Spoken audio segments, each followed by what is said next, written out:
Banish the black, burn the blue, and bury the beige. From now on, girls, Pink, pink, pink, pink when you shop for summer clothes. Think pink, pink, pink if you want that Celtic shows. How do you buy clothes for your newborn family members? I recently became an aunt and went on a spree to get some cute little outfits for my nephew. I loved a pink little t-shirt when the shopkeeper asked me whom I was shopping for. On knowing it was a baby boy, he got me the same t-shirt but in blue. Does the incident sound familiar? Blue shirts for him and pink ones for her. But who decides that? Who associated color with gender? Do you know why pink is girly? Was it always the same? So many questions, and here we are to answer them all in this video. In this video, we will discuss how pink became a girly color.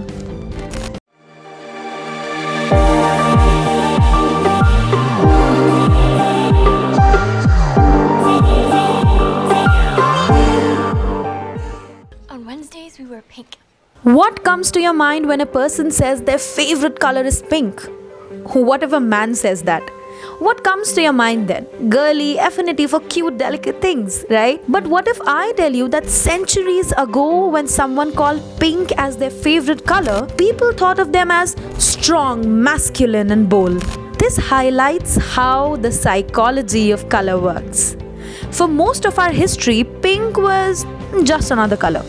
It got its association with femininity after World War II. In fact, till the 1920s, most children dressed in gender-neutral clothing and typically wore white because, come on, it was easy to bleach and to keep clean. It wasn't until the 1950s that the color pink became a girly color. Up to this point, many historians point to Dwight Eisenhower's presidential inauguration as a pivotal movement in the history of pink. Mamie Eisenhower, the new First Lady, arrived at the inaugural ball in a stunning pink ball gown studded with 2,000 rhinestones. Her favorite color was pink, and the newspapers and fashion designers across the country quickly latched on to her colorful style and charming domesticity. This was when women used to work in the factories.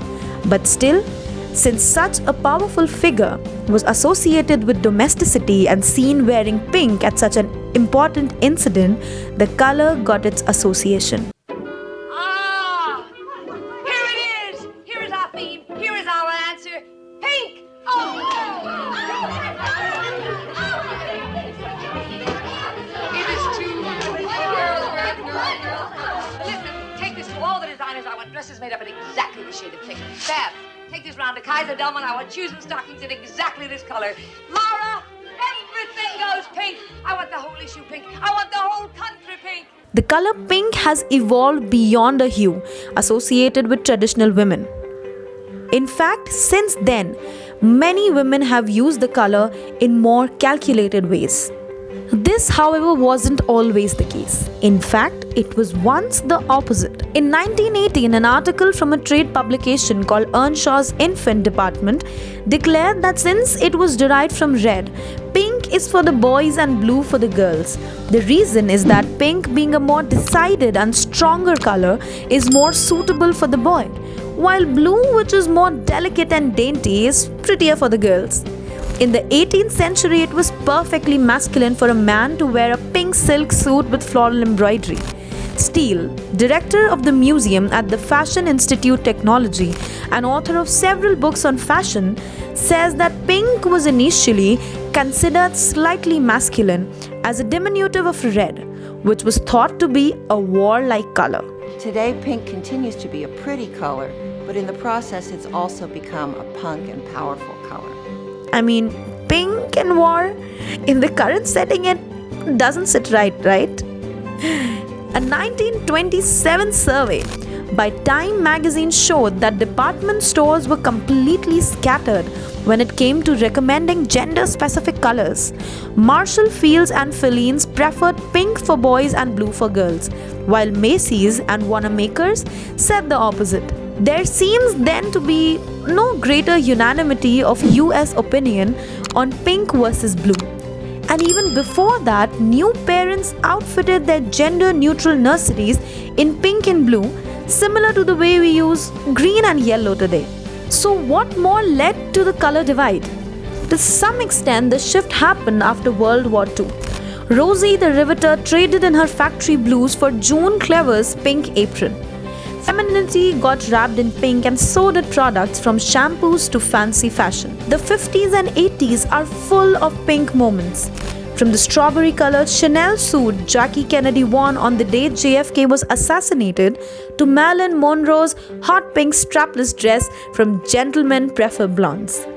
But Joe P. Pelotti, historian and author of Pink and Blues, telling the girls from the boys in America, believes that the line was firmly drawn in the 1980s when two things happened. First, it became more common for parents to find out the gender of their child while they were still in the womb.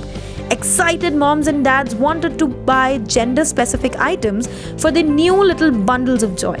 Retailers found this to be a golden opportunity to sell products that were deemed relevant to the gender of the child. The other main reason was because mothers who grew up wearing gender-neutral clothes and playing with toys that appealed to both boys and girls wanted their daughters to be able to reveal in pink, lace, long hair and Barbies. They wanted their daughters to look like the princesses they dreamt to be, to ensure they looked different from the boys. Marketeers and advertisers just made this choice seem natural. So when pink became a girl's thing, blue obliged to become the trademark color for boys. Slowly, the target audience for pink products changed from newborns and kids to teenage girls, housewives, and ultimately the entire female community. Many women now use the color to change the narrative associated with it, while many use it to denote femininity. Breast cancer awareness campaigns, female police, pink buses are some of the ways in which the government and eminent organizations have used the color to denote the presence of awareness, facilities, and rights for women. When you look at the big picture, pink is for girls trend is a fairly recent one. It may not be long before the controversial pink and blue tinted aisles at big box stores have been replaced by some other shades entirely. With movements that break gender stereotypes and reclaim the uniqueness of an individual beyond the social norms, the color associated with gender is also fading away. Brands are now slowly withdrawing the trends and stepping in a more gender-neutral color zone, similar to what we started with. But do you know what else we started with? With you, our viewers who have formed our Volt of Vokes family. If you are not in yet, go ahead, subscribe to our channel and join the squad. Comment your views, like our videos, share them with fellow enthusiasts. And until we meet next, stay curious, stay awesome. Bolt of Vokes, signing off.